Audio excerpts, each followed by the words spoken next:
પ્રકરણ 3 સુભાષિતાની. કેમ છો વિદ્યાર્થી મિત્રો? નમો નમઃ. વિદ્યાર્થી મિત્રો, આજે આપણે સંસ્કૃત વિષયમાં સુભાષિતોને સંસ્કૃતમાં ગાન કરીશું અને સમજીશું. સુભાષિતો મિનિંગ્સ શું વાક્ય, સારી વાક્ય હોય તેને સુભાષિત કહેવામાં આવે છે.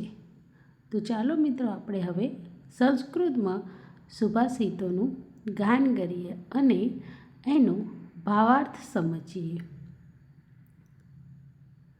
પૃથ્વ્યા ત્રીણિ રત્નાની જલમન્ન સુભાષિતમ મૂઢે પાષાણખંડેષુ રત્નસંજ્ઞઃ વિધીયતે. ભાવાર્થ: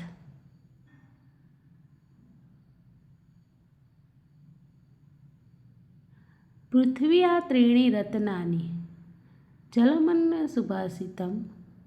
પૃથ્વી પર 3 રત્નો છે: જલ, અન્ન અને સુભાષિત. મૂઢે પાષાણખંડેષુ રત્નસંજ્ઞા વિધીયતે.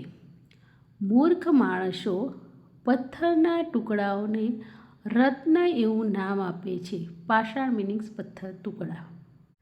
આ સુભાષિતમાં 3 રત્નોની વાત કરવામાં આવી છે: જળ, અન્ન અને સુભાષિત, એટલે કે સારા વાક્યો. તો જળ અને અન્ન વગર અને સુભાષિત વગર આપણું જીવન સુઘડ થઈ શકતું નથી અને આપણે જળ અને અન્ન વગર જીવી શકતા નથી. માટે આપણે જે જળ, અન્ન અને સુભાષિત સિવાયના પથ્થરને રત્નો ગણે છે તેને આપણે આ સુભાષિતોમાં મૂર્ખ ગણાવીએ છીએ. ચાલો મિત્રો, હવે આપણે બીજી સુભાષિત જોઈશું. અયં નિજઃ પરો વેતિ ગણના લઘુચેતસામઃ ઉદારચારિતાનાં તુ વસુદેવ કુટુંબકમ. ભાષાંતર: અયં નિજઃ પરો વેતિ ગણના લઘુચેતસામ. આ પોતાનો છે અને આ પારકો છે.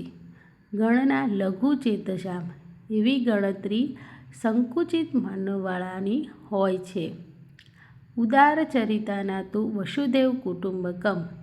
વિશાળ હૃદયવાળાઓને માટે તો આખી ધરતી જ એક પરિવાર રૂપે છે. એટલે આ સુભાષિતમાં કહેવા માગે છે કે આપણે આ મારું અને આ બીજાનું એ બધી વાત કરીએ છીએ, પણ ઉદાર ચરિત્રવાળો એ વસુદેવ કુટુંબક આખી દુનિયાને જ આપણું ઘર જણાવે છે. ચાલો મિત્રો, હવે ત્રીજી જોઈએ. નમાંતિ ફલોની વૃક્ષાઃ નમાંતિ ગુણીનો જનાઃ શુક્ષ વૃક્ષ ચ મૂર્ખા ચ ન નમંતિ કદાચન. ભાષાંતર: નમંતિ ફલિનો વૃક્ષાઃ નમંતિ ગુણીનો જનાઃ. મિનિંગ્સ: ફળોવાળા વૃક્ષો લચી પડે છે, ગુણવાન માણસો નમે છે. શુષ્ક વૃક્ષા ચ મૂર્ખા ચ ન નમંતિ કદાચન. સૂકા વૃક્ષો અને મૂર્ખ માણસો કદી પણ નમતા નથી. આપણે જોઈએ છીએ કે વૃક્ષોને ફળ લાગ્યા હોય તો વૃક્ષની ડાળી નીચે લટકેલી હોય છે અને ગુણવાન માણસો હોય તે હંમેશા માટે નમીને, એટલે કે બધાને આદર માન સન્માનથી જોતા હોય છે. પણ સૂકા વૃક્ષો અને મૂર્ખ માણસો ક્યારેય નમતા. તેથી આ સુભાષિતમાં આપણને કવિએ નમ્ર બનવાની વાત કહી છે. હવે આપણે વિદ્યાર્થી મિત્રો ચોથો સુભાષિત જોઈએ. ઉદ્યમઃ સાહસં ધૈર્ય બુદ્ધિઃ શક્તિઃ પરાક્રમઃ ષડતે યત્ર વર્તન્તે તત્ર દેવઃ સહાયકૃત. ભાષાંતર: ઉદ્યમ સાહસમ ધૈર્ય બુદ્ધિ શક્તિ પરાક્રમ. ઉદ્યમ એટલે કે મહેનત, સાહસ, ધીરજ, બુદ્ધિ, શક્તિ અને પરાક્રમ. ષડ્દે યત્ર વર્તન્તે તત્ર દેવ સહાયકૃત. આ 6 ગુણો જ્યાં હોય છે ત્યાં દેવ સહાય કરે છે. મિત્રો, કવિએ આ સુભાષિતમાં કહ્યું છે કે આપણે કોઈ પણ કાર્ય કરીએ ત્યારે આપણે કોઈ પણ કાર્ય કરવા માટે આપણામાં ઉદ્યમ એટલે કે મહેનત કરવી જોઈએ, સાહસ અને કોઈ પણ યોજના અમલમાં લેવા માટે સાહસ કરવું જોઈએ અને એની કઈ રીતે આપણે અમલ કરીશું એની બુદ્ધિ અને પરિણામ મેળવવાની ત્યાં સુધી ધીરજ હોવી જોઈએ અને તેનામાં પરાક્રમ કરવાની શક્તિ હોવી જોઈએ અને કોઈ બી કાર્યમાં અડગ રહેવાની પરાક્રમ શક્તિ હોવી જોઈએ. આગળની સુભાષિત જોઈએ. ઉદ્યમેન હિ સિદ્ધયન્તિ કાર્યાણિ ન મનોરથે નહિ સુપ્તસ્ય સિંહસ્ય પ્રવિશન્તિ મુખે મૃગાઃ. ભાષાંતર: ઉદ્યમેન હિ સિદ્ધયન્તિ કાર્યાણિ ન મનોરથે. ઉદ્યમ વડે જ કાર્યો પાર પડે છે, મનોરથ કરવાથી નહીં.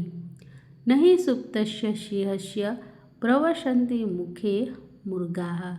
સૂતેલા સિંહના મુખમાં જનાવરો બેસી જતા નથી.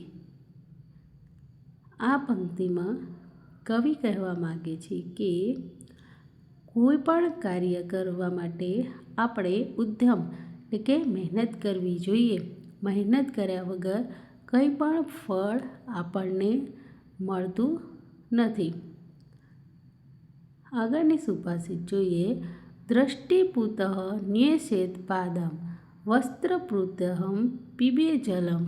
શાસ્ત્રપૂતા વદેત વાણી મનઃપૂત સમાચરેત.